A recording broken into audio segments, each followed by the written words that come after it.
I want your fuck ups and I want your mistakes. You and me can be big failures. Whoa, whoa, whoa. Ooh, we can be big failures. Ooh, ooh, we can be big failures. Hello, everybody, and welcome back to another episode of You Have Failed with me, SaiyanVader, where this week we will be discussing a rather broad topic. Now I think about it, we'll be discussing the MCU as a whole. I probably will do later down the line more film-focused episodes based on specific films, or maybe specific film franchises, maybe. So it's like the different heroes. Haven't decided yet, but this episode in particular will be focused on the MCU as a whole. But as always, before I get kicked off with the main bulk of the episode, I would like to just once again say we here at Sigil Arts do stand with the Black Lives Matter campaign and the issue. We stand with the victims and hope for change soon. But rather than repeating the same thing every week, let's get straight into the episode now. So the MCU, it there's no way of denying it now. It's a juggernaut of cinema. And I think I wanted to start off this week by discussing the comments. I think was it Martin Scorsese who said it, and the other fella, can't think of his name. The Quentin Tarantino, that's the one. Oh, I forgot his name. He won't be happy about it. Not that he cares what I've got to say, but they were the ones who famously, I think it was last year, conveniently after Endgame becomes the number one grossing film in the entire world of all time, conveniently come out saying that superhero films aren't real cinema. And to that I say bollocks. Just because they have source material rooted in comic books, you can't say they're not real cinema. Teen Titans Go, the movie, wasn't real cinema because it has no character development, but that's a different issue altogether of Teen Titans Go. You can't say any of the MCU films aren't cinema because they do have character development. Yes, they do have big, flashy CGI battles and big, end pieces that are big, flashy, explosive, and like big sci-fi battles tend to be. And as a sci-fi fan, that's fine. Um, but saying they're not real cinema is a real. It's jealousy. They're jealous that none of their films have ever reached the number one highest grossing film of all time. That's what I believe it to be. And do they have a right to be jealous? Well, no, they've got successful films too. It's just stupid. Because as far as I'm concerned, a cinema is a building to start.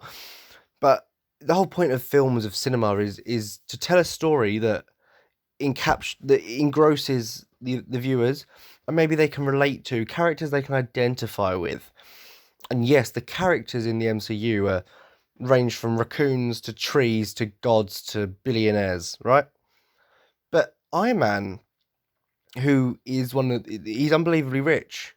I can find relations to Iron Man, like in terms of, I can relate to these characters, despite the fact they're weird and wonderful. They're relatable, and I can sit there and have escapism and enjoy it. If you're saying the MCU isn't cinema, then I hate to admit it, neither's the likes of your Star Wars, any sort of Star Trek, these science fiction things, weird, wonderful, where they take you to other worlds. They have big, massive set pieces normally set at the end of a film. You're calling all of that not real cinema, and that's their opinion, and it's fine to have an opinion. Obviously, I'm not saying they can't have one. I'm just trying to say that I think their opinion is wrong.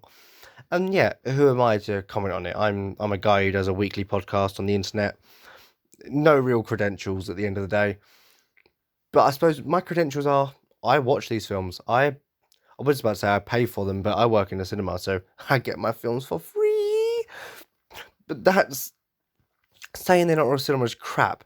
They've got character development. They move you like if someone didn't cry during the I Am Iron Man bit of Endgame, they either don't care about the films or don't have a heart. Actually, even if they don't care, they don't have a heart. That bit was sad.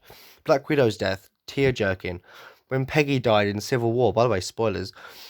Like, you've got to realise that these are films. You get attached to these characters. You care what happens to them. You go on the emotional journey with them. Iron Man's a big one, and I suppose this sort of links into what I was going to say about his character, so I can go along with it. Is Iron Man has obviously the longest arc in the MCU so far, because he was the first film, and he basically rounded off Endgame as well. He was the big focus of that film, really. So, and watching his story, watching him grow as a character, falter, fall, learn from it, you learn a lot about him as a character, and you learn a lot about, and you relate to him. You feel sorry for him when you find out about his parents' death, and every time you see him fail and he's just trying to do the right thing. It's a real story. And then Thor goes on the same sort of thing. He was meant to be a great god and leader. But by Endgame, he realizes that what he was meant to be isn't who he is. He's his own person. He can live his own life. Captain America, the man out of time. Like, he starts off, he doesn't know really what to do with his life, becomes a soldier, then that's all he knows. But eventually he finds the life he always wanted and needed with Peggy by the end of Endgame. And the reason I did sort of admit Tony is because I'm going to go into big details on Tony. I'll probably go into more with Cap as well, because their relationship comes into it. But I think the point I've been trying to make for a very long time now is that the MCU is cinema. Yeah, it's ridiculous at times. Completely ridiculous. Guardians of the Galaxy is just an acid trip. Not as much as House of Holbein, but an acid trip, right? And it you just can't say it's not cinema, because then you've got things like The Winter Soldier, where that's a very dark and very spy-esque film. So is James Bond not cinema then? No? Yeah? I don't... Where do we draw the line? What is then cinema, what's not? Is it just their films at cinema? Or do other categories come in? Is a comedy film not cinema because it's not serious and doesn't have dark, depressing, realistic moments? This is a completely different topic, and maybe when I can reunite with Glitter and King's Eyes, maybe we can actually all sit down and do a group podcast where we sit down and we talk about what is real cinema. And this is an idea that has just come to me off the top of my head. And guys, if you're listening, hit me up if that's something you think we should do, like a group podcast where we all sit and talk about what is real cinema, because that is an interesting topic in itself. So I will sort of leave that there for now, in the hopes that one day we can get that going as an actual episode itself. But for now, let's get back to the MCU, and I've already mentioned it, but we'll talk a bit about Iron Man, who is my favourite character in the MCU by a country mile. I love them all. There's not any of the heroes I think I dislike that I can think of off the top of my head. They're all brilliant. But yeah, Iron Man, despite having two films that I don't rate that high in the MCU, being Iron Man 2 and 3, Iron Man is my favourite character. As I'm sure you've noticed by now, I like the slightly sarcastic, douchebag-esque characters. He's basically the Kaiba of the MCU. Maybe not as much of an asshole, but I like those sort of characters because I'm a very sarcastic, sarky kind of person. Bit of a douchebag. So I like those sort of characters, and Iron Man really resonated with me. But he is more than that. He's got so many layers to him. And you see that through the MCU. You meet him as this really arrogant, just arms dealer. He has a change of heart, literally, and becomes Iron Man and decides to dedicate his life to saving the people that he's put in harm's way through just making weapons and not really thinking about the consequences. But then that leads to a complex that he develops that you see in later films, that he's constantly trying to help people and right wrongs, but he's so paranoid and like, no, I need to save people. I need to do this, that he goes too far. He makes Ultron. He gets too paranoid, and his paranoia becomes one of his greatest detriments. But actually, one of the brilliant things that you see with Iron Man in the MCU is if something happens to him in a film, like he loses because of something or another, the suit's been upgraded in the next film to be able to handle that.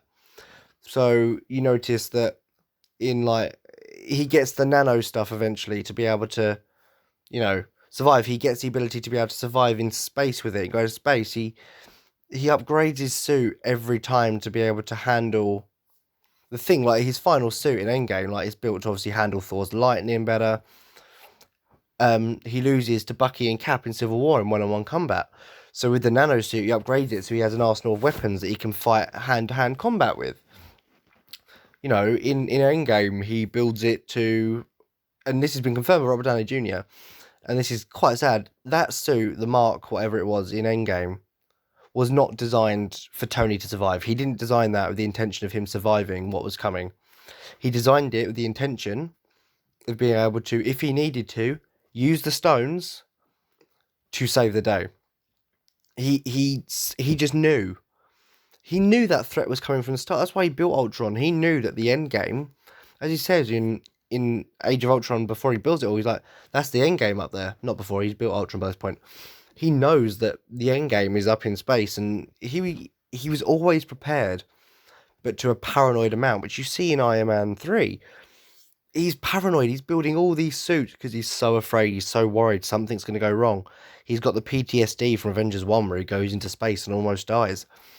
Because he was used to dealing with real world problems, per se, you know, just terrorists and stuff.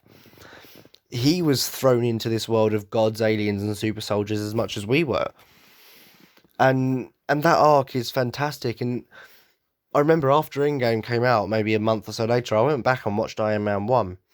The first MCU film, and some of the lines are so poignant in what comes later, how he sacrificed himself. So, like, you know, in the first one, he realizes that he sort of survived for a reason, and you've got Yinsen who's like, you know, don't waste it, don't waste your life, Stark, and Tony, well, he doesn't. He uses it to save the universe.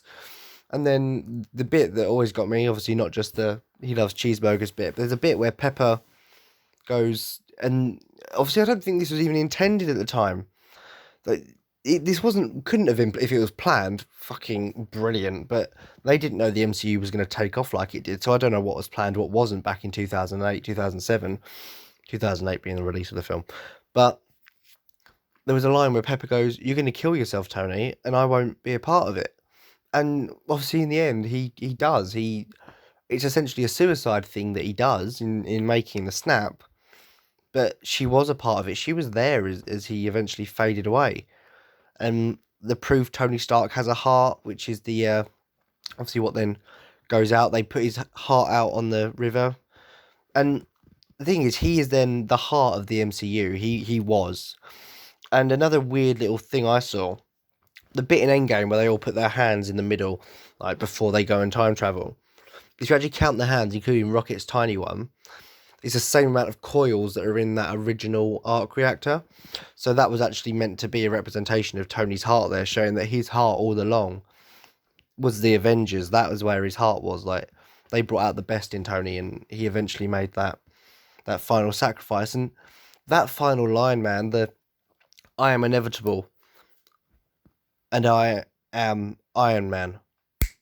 It's just so, it's because, I can't express how good it is, because obviously it's a callback to the end of Iron Man, the first film, but it's so much more than that. Thanos thinks he's won. He's so cocky, and I am inevitable. And then Tony, it's almost words of defiance and words of assurance. He's saying, look, you're inevitable, but bitch, I'm Iron Man. Like, it's sort of a way of saying, look, you can be whatever you want, but I'm Iron Man and I'm not losing this. Like, I'm winning. Like, it's such a Tony Stark thing to do. It's just that cockiness in the last moment, but not an arrogant, horrible cockiness.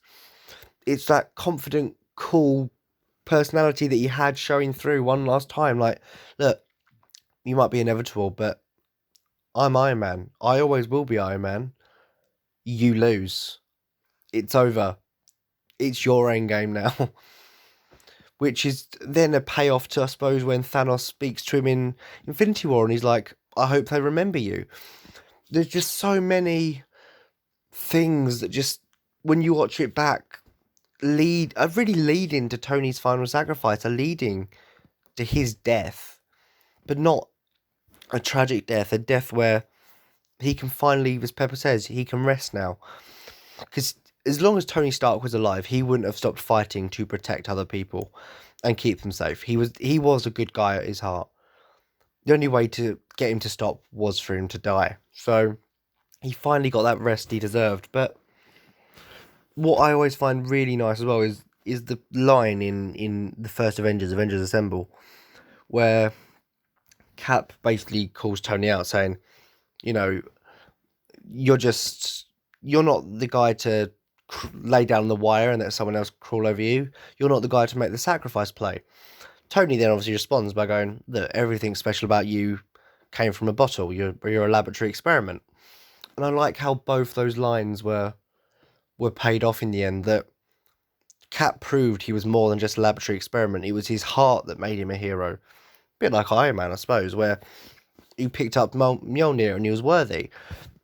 Then you've got the other side of it of, yeah, Tony does make the sacrifice play in obviously the first Avengers film as well. But he makes the sacrifice play in this is Infinity War, Endgame. He does it. They both prove each other wrong. Prove that Tony is willing to make the sacrifice play, and Cap he's not just some laboratory test rat. But then the other thing I find about the two of them, Tony started out as a selfish, unwilling to make any sacrifice play, but sort of had the life he wanted. Cap, on the other hand, was willing to make all the sacrifice plays, willing to do that, but never had the life he wanted. But by the end, it's the other way around. Tony learnt from Cap and learned, no, I've got to give up my life so that all these other people can live. And Cap does the opposite. He's like, no, it's time for me to, well, he says it himself, get that life that Tony was always telling me to get. And that, I think, touches me in a way that whenever I hear that line, and you might interpret it differently, I hear that and I think that is Cap's way of honouring Tony's memory. That's the best way I can put it. He decided to go and get that life because Tony gave his. The way I read into that line is that Tony's always been telling me to get a life, and in the end, he was willing to give his so that I could live. I think it's his way of saying that I'm not going to waste the life that Tony has given me by giving his own life. I'm going to go and live my life to the best I can in honour of my fallen friend. That's how I've always viewed the line. You could view it differently, and that's okay, but that's how I see Cap's decision at the end. And their parallels and everything is perfect, even in Civil War. Civil War, I think, is the best set-up film ever, because that's what Civil War is. It's a film made to set up for Infinity War. However, it's also a fucking awesome film. A better Avengers film than Age of Ultron, despite not really being an Avengers film, or technically not being an Avengers film anyway. And it's an amazing film. And ironically, I saw an interview where Kevin Feige actually said that when Iron Man started out, this was around the time that Civil War was coming out as a comic book, and Kevin Feige actually said, like, oh, I really wish we could get to something like that someday. So he was so proud when he actually got to make a Civil War storyline.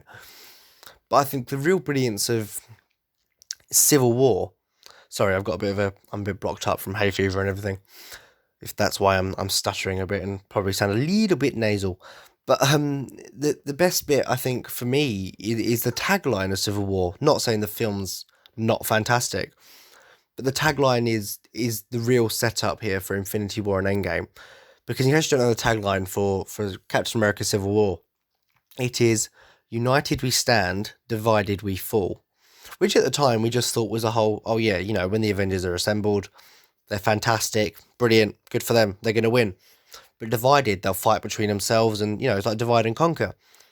But then you go to watch Infinity War, and they're not assembled. Tony's and the Cap still aren't on speaking terms. They all get separated. And separated, they lose. Thanos decimates them, he gets the stones, and wipes out half of life. But switch to Endgame, they're back together, the band's back together, the team's back together. So, yeah, divided, they got their asses kicked. But united, they kicked ass. It's, to quote the theme tune for the Avengers Assemble TV show that came out years and years ago, or it was called Avengers Earth's Mightiest Heroes, actually. It's assembled we are strong, forever fight as one. And that it's true that the Avengers are strongest when they're together. And that's why I think the tagline of Civil War is fantastic, because it was foreshadowing what was to come all along. Yeah, Endgame had been foreshadowed years and years back.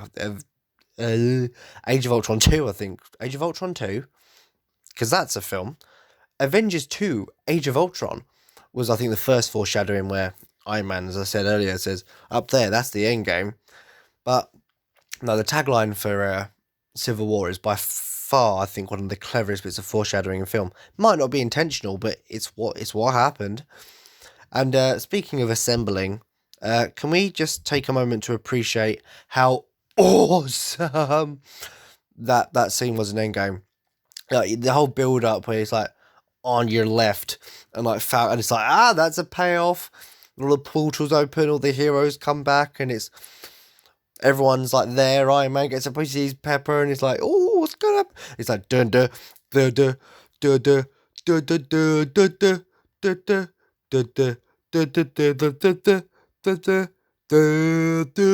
Then Thanos is looking, you see Thanos look at Cap, and he's sitting there thinking, Loki told me there was only 6, what the fuck is this?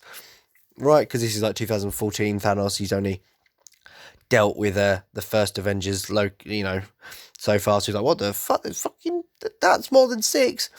Cap's looking at him like, yeah, I'm about to kick your arm, motherfucker.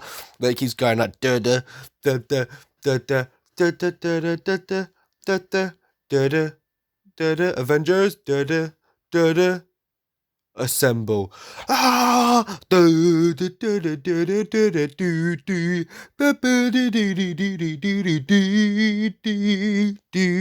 going to sing the whole Avengers song, but oh my god, that bit is just. And then watching them all just charge into battle, like they're the Avengers. I love the Avengers, and I think I suppose it was a meme, but one thing that really stood out was, once again, they used the theme tune for Avengers Earth's Mightiest Heroes. Brilliant show, and the theme tune's actually quite cool. I quite like the theme tune, to be fair. But it's a picture of Iron Man just flying in Avengers 1. Not Avengers 1, sorry, Iron Man 1. And then the next one was him flying, because he's sort of still at the front when leading the charge. He's flying just slightly in front, but with obviously all the other Avengers around him and behind him.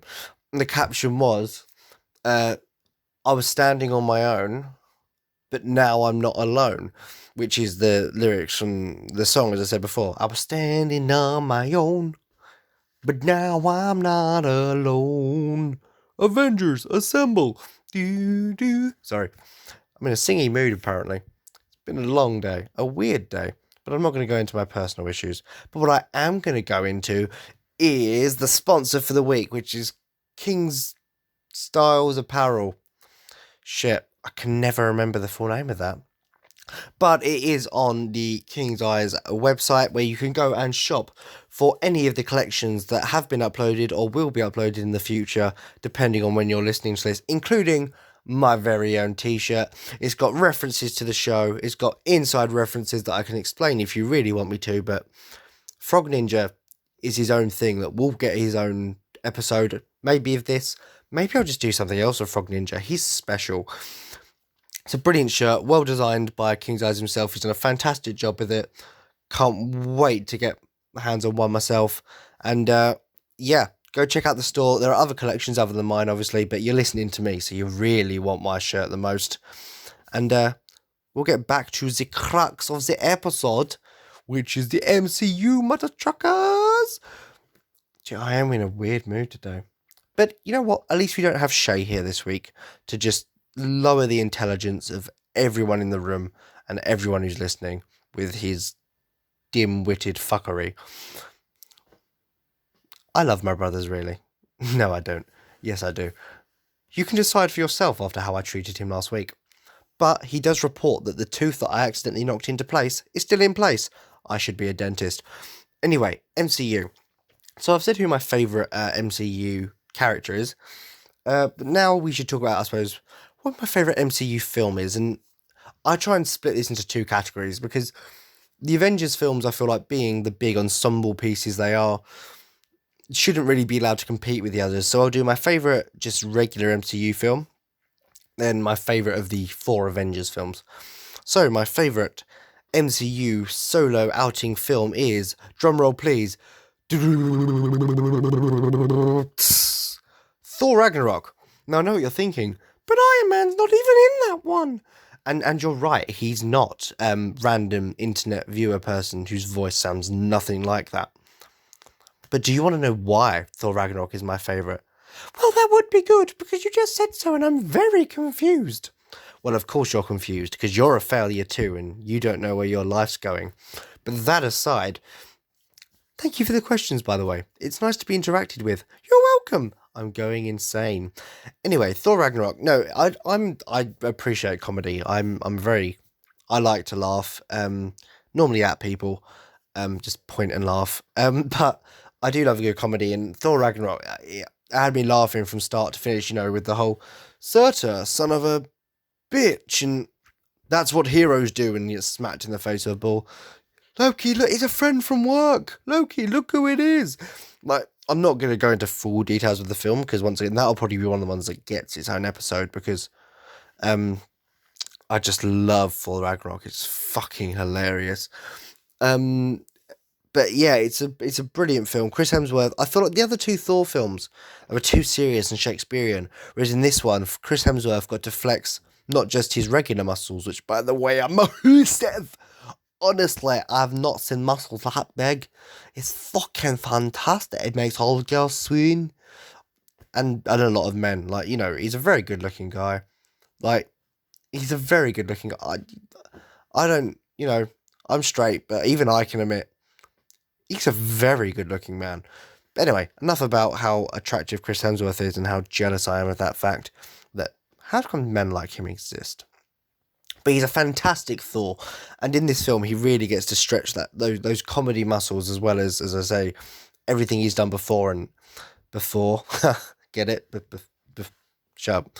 And yeah, it's just a fantastic, funny film, and he's brilliant. Mark Ruffalo's brilliant. Jeff Goldblum, whenever he does a film, is brilliant. Tessa Thompson was fantastic. Tom Hiddleston, as always. And Cate Blanchett played quite a good villain. One of the best MCU villains, actually, because she actually got character development. So Thor's doing well for a good villain so far, because between Loki and Hela, like, he's got the only 2 MCU villains that have any character development other than Thanos. But yeah. So speaking of Thanos, it's time to find out what my favourite Avenger film is. And I say speaking of Thanos, because that's not a spoiler. He's technically in all 4 of them. 2 in end credit scenes, and then obviously he's kind of a big deal in Infinity War and Endgame. Now, we'll do a drum roll again. It's Avengers Assemble. Don't get me wrong, I think from a technical point of view and in terms of spectacle, Avengers Endgame is the best. But it's not my favourite. It's like with, I think I said in my Star Wars episode, Empire Strikes Back is my favourite film of all time. But I don't think it's the in terms of technical and all the payoffs it has and everything, Endgame is probably the best film of all time, in my opinion. But it's not my favourite in the MCU or outside.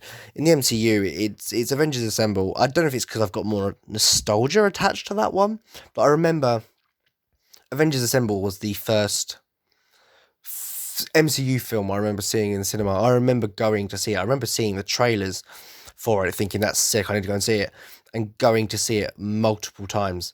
Avengers. It was the first time anything like that was tried.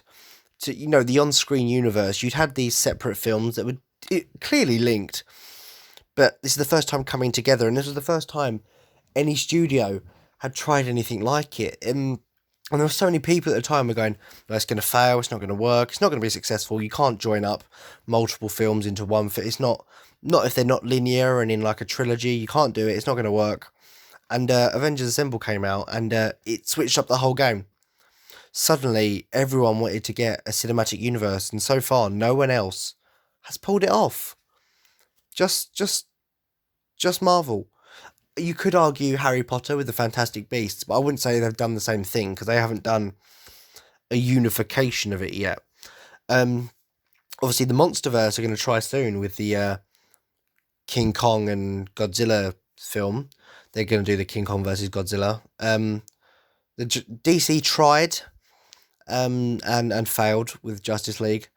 DC will get its own episode because I don't hate on DC like a lot of people do. I love DC. Batman's my favourite superhero. But I do have problems with the DC films and ways I think they could be improved. But as far as I'm concerned, Justice League was a fucking mess. For its own reasons, like, you can argue it was the whole director thing, and so I'm not going to slander it and slate it off too much, especially in an MCU one. But all I'm trying to demonstrate is no one's pulled off quite what Marvel did with Avengers Assemble and then all the ones since. And I think for me, that's why, yes, Endgame is the best, but my favourite, not disregarding runtime as well. If you were to ask me which one would just want to put on just casually, it'd be the first one every single time. I just love it. I love that first Avengers film. It's just so, because it was a risk. By Endgame, you know it's going to be a thing, but at the time it was a risk. You didn't know if it was going to be good, if it was going to work. But they balanced it just right. They got that right mix of character and humour, and all the characters felt important, except for Hawkeye, but that continued through the rest of the MCU. He just wasn't important. All the other 6 Avengers get at least one film. Hawkeye gets a TV series. Good job, man. You're basically Green Arrow, but worse. It's true. But yeah, that first Avengers film, man, that was definitely, it's just my favourite. And you can disagree. You can think Age of Ultron was better, but I'd give you a funny look for that. You could say Infinity War was better. I completely get it. You can say Endgame was better. I completely get it. You could say that the Avengers films aren't your favourite in the MCU. You can say it was Ant-Man and the Wasp. Once again, I disagree with you. But Ant-Man and the Wasp isn't a bad film, and if that's what you enjoyed, that's what you enjoyed. And I think that's my personal favourite thing about the MCU when it comes down to it. It's the fact that there's something for everyone. Yes, don't get me wrong, as a whole, it's very light in tone. It's very light-toned, except for that bit where you watch, Tony's parents have the shit beaten out of them by Bucky. And Winter Soldier's not quite a light-hearted film either. But there's a bit for everyone. You've got that sort of spy thriller. You've got your blatant comedies. You've got, your action. You've got your more sci-fi. You've got your more war-based stuff in the first Captain America film. You've got your big crossovers, which is sort of the thing that they started anyway. You've got everything. You've got representation of everything. You've got trees that talk. You have car chases. You have space battles. You've got everything. You've got drama. You've got romance. You've got comedy. There's nothing you can't enjoy in the MCU. Unless you just don't have a soul, and you don't find funny things funny. If you don't find funny things funny, you're not going to enjoy the MCU, and you're not going to enjoy life. Don't get me wrong, if you don't enjoy the MCU because those films aren't your type of genre, that's fine. But if you don't like it because you don't find it funny, really? Go watch Thor Ragnarok again. You'll be wetting yourself. It's a good film. Thor Ragnarok is the only MCU film my mum has seen the whole way through. Not because she doesn't enjoy them, but she doesn't have time to sit down and watch films a lot. So she'll normally just sit down, and if we're watching it in the living room or something, just sit down and watch, but we'll be halfway through. Or we'll be starting and she'll have to leave halfway through. So she'll either have to watch the first half of a film or the end half. She had seen most of Endgame, but she hasn't seen it. She hasn't seen the Avengers Assemble bit. Literally, she has not seen, from that onwards. But she knows Iron Man dies because I cried about it when I came home. I was like, Mum, Iron Man died. I was devastated, honestly. Literally devastated when Iron Man died. You don't understand. Every time I watched it, I cried. Every time I thought about it, I cried. It was mad. I got my phone. I don't have that phone anymore. This is a new phone. I had bought myself an Iron Man phone case in memorial to the guy. I love Iron Man. He's brilliant. But yeah, so Thor Ragnarok. I go on so many tangents. 40 minutes, I don't know if it's enough for my brain to process all of my tangents. But yeah, Thor Ragnarok is literally Thor Ragnarok. I'm Thor. Why? Well, you don't want to know that. Jesus Christ. I don't know why I keep this stuff in. I think it's because you guys just enjoy my random jokes and where my mind goes. I'm sorry. Not sorry about what I said. Anywho, yeah, so Thor Ragnarok is the only MCU film, I'll get there eventually, that my mum has seen the whole way through. She was wetting herself. Don't get me wrong, she was also like dribbling over Chris Hemsworth. But honestly, she found that hilarious, and that's what I mean. You can't not like Marvel for the humor. If you don't have a soul. You could not like Marvel because you don't like superhero films, or if you're an arse like Quentin Tarantino and the other one, Scorsese, who think they're not real cinema because they're wrong. And you just might not like superhero films or sci-fi films, and that's fine. It really is. But don't say you don't like it because the humor, because you'd be wrong. And as I say, it's the only film universe that's worked. Even Star Wars didn't really work because Solo did that bad in cinema. It didn't take off, and which is a shame because Solo was okay. But then Disney are bringing out all their TV shows for Star Wars. So I don't know where that's going. Speaking of Star Wars, though, this is relevant to the MCU. That do you notice how Rise of Skywalker basically ripped off Endgame from the whole, you know, loads of people arriving to help fight the bad guy last minute with the theme tune blaring, to the whole I am inevitable, I am Iron Man versus I am all the Sith and I am all the Jedi. Like, Rise of Skywalker blatantly ripped off Endgame, but did it worse. Good job, Disney. You're literally plagiarizing your own films, but worse. You've putting DreamWorks out of a job. Oh, that's actually quite a low blow. I'm sorry. I like DreamWorks. Shrek's fantastic. Kung Fu Panda's quite funny too. I'm sorry, DreamWorks. That was a dig. Not that you're listening, or care, much like the directors I called out earlier. I don't know why I'm apologising to people who are never going to hear this, or even give a shit what my opinion is. Let's face it, most of you viewers probably don't give a shit what my opinion is.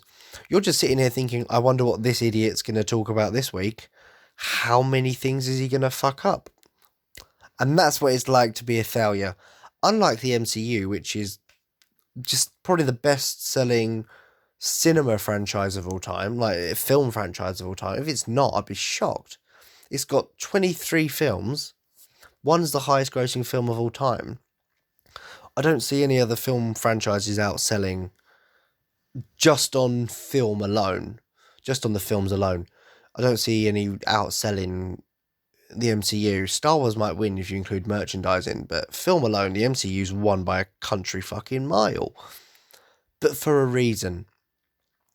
And this is where, sort of linking back to the start with the whole it's not real cinema thing, but legions of fans still go and see it. It makes the money because people enjoy it. It's brilliant escapism. It's fun. And you just enjoy the ride. And that's what the MCU has been up to this point. That's what the Infinity Saga has been. It's just been one hell of a fun ride to be on, and I'm glad I got on the ride and have enjoyed it this far, and I hope I keep enjoying the MCU into the future.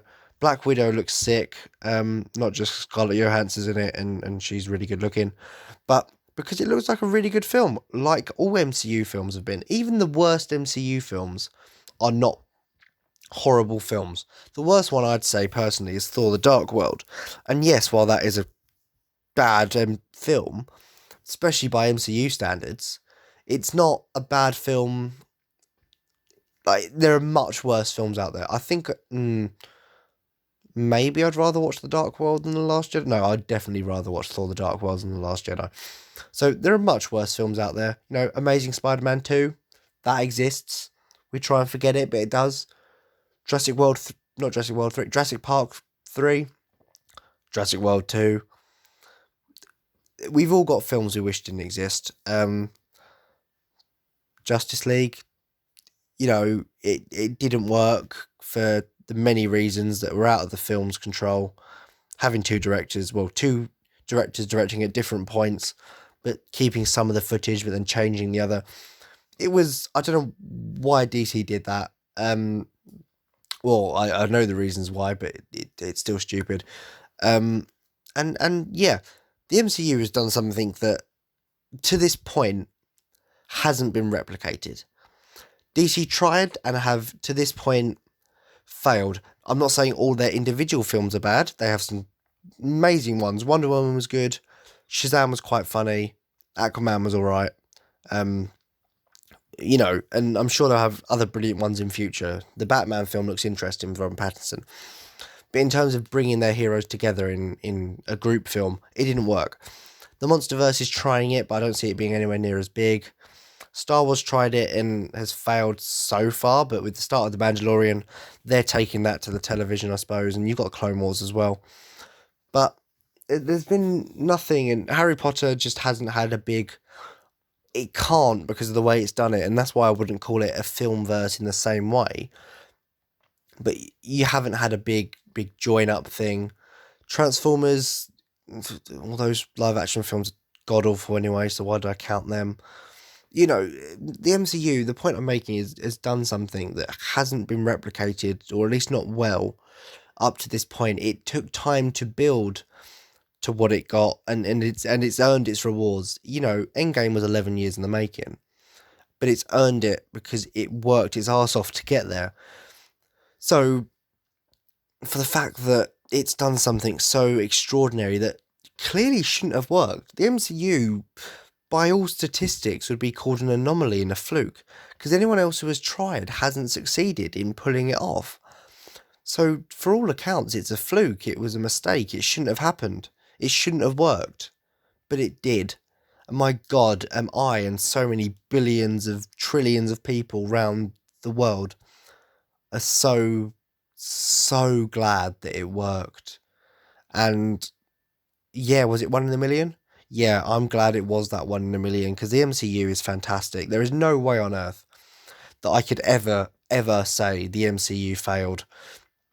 Up to this point anyway, I don't know where it's going from now on, but if it keeps going the way it is, the MCU will be going until they choose to end it. And that's a franchise that is good. And if you haven't watched the films, I would say go watch them, but I've spoiled most of the good bits. Or most of the key points, and if you have seen them before, go back and watch the MCU. We're still in lockdown, we haven't completely left it yet. And if you have, watch it anyway. Who needs a job? Right, the MCU is fantastic. It hasn't been replicated to this point. It can't be beaten in its category. I hope DC starts to fight back, but the MCU is miles ahead at the moment, and that's, I think, why DC should focus on its own thing and not the MCU. But yeah, the MCU is its own thing now. I love it. If you don't love it, that's great, but you should love it. Iron Man is the best Avenger. Fight me, he is. Don't disagree, because you're wrong. And yeah, thank you so much for listening to my really inconsistent rant, which is, I suppose, what you do weekly now. But once again, at least we don't have the brain dead Nimrod next to me. So thank you so much for listening, and I really appreciate it, because we have recently reached over 200 lifetime listens, and they said views, but I didn't, I said listens. So that is amazing. Thank you so much over these, this will be 21 episodes now, reaching over 200 listens. That's over 10 an episode at this point, because no one's listened to this yet. Well, I suppose you are listening to it now. So that's amazing. Thank you so much for the support. I really do appreciate it. And I'll see you next week, guys. Speak to you then.